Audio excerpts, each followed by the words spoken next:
Welcome to the third episode in a Legendarium series about the Scythians. In part 3, Defeating Darius, we will talk about how the Scythians served as mercenaries in the wars of the ancient Greeks and may have helped to inspire the myth of the Amazons. The Scythians would gain their greatest victory when they defeated a Persian invasion of their homeland, but by the 2nd century BC, their culture had vanished. By the 5th century BC, Scythian kings and nobles began seeking out Greek armor to show off their wealth and power. Most of this armor came through trade with the wealthy Greek colonies on the Bosporus coast in modern-day Turkey. However, far more than just helmets traded hands. Central Asia became part of a vast trade network that exchanged military equipment and slaves from Greece in exchange for grain, animals, and even cheese from other parts of Asia.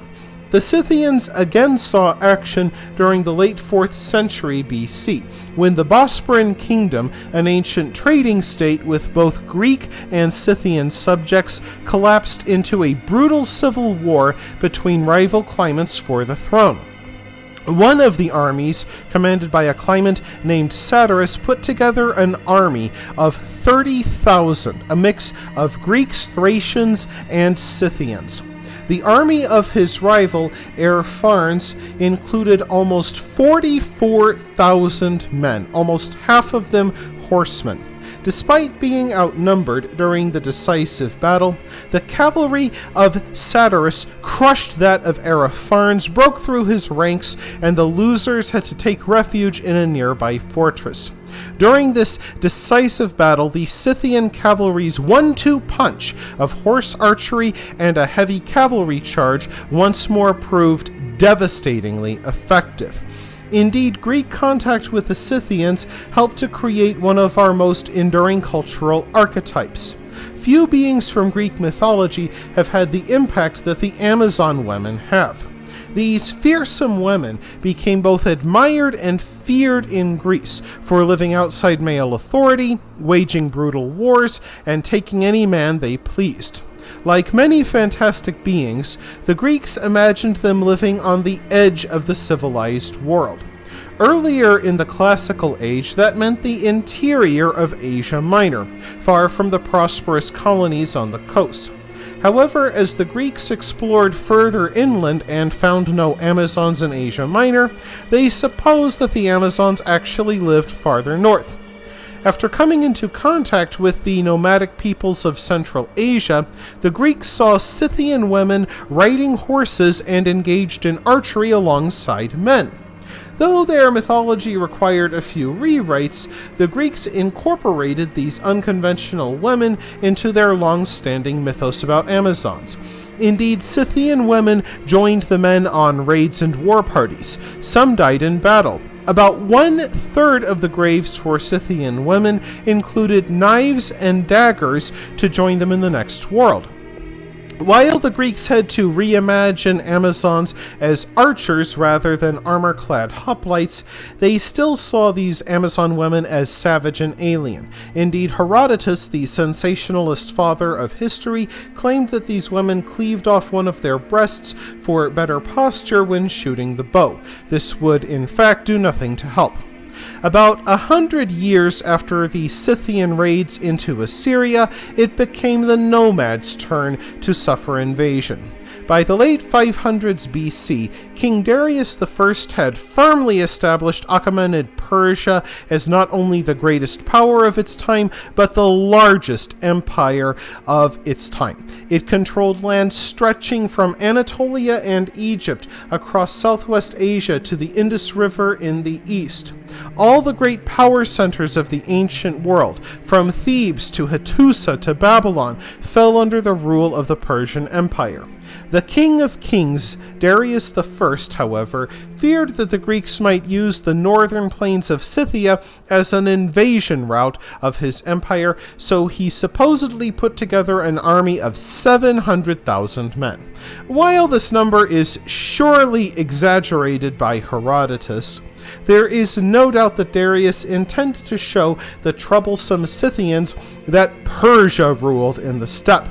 As a first step, Darius crossed the Hellespont and then the Danube River by anchoring ships across its banks, lining them with planks to make a pontoon bridge, and then simply marching his army across.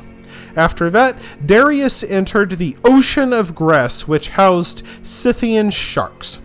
Unfortunately, infantrymen made up most of Darius's army, which proved far slower than horses, and considering the vast expanse of the Scythian steppe, this proved to be a terrible blunder.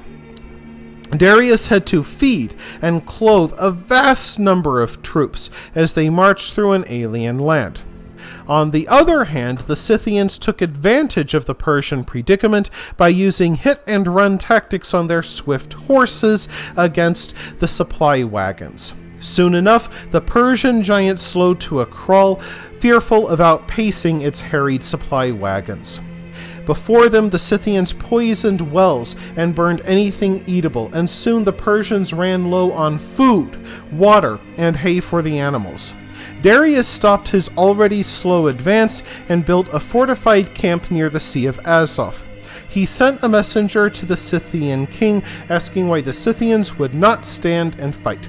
We do not know if King Adanthosirus responded with the speech that Herodotus put in his mouth, but it did describe the Scythian approach to war well.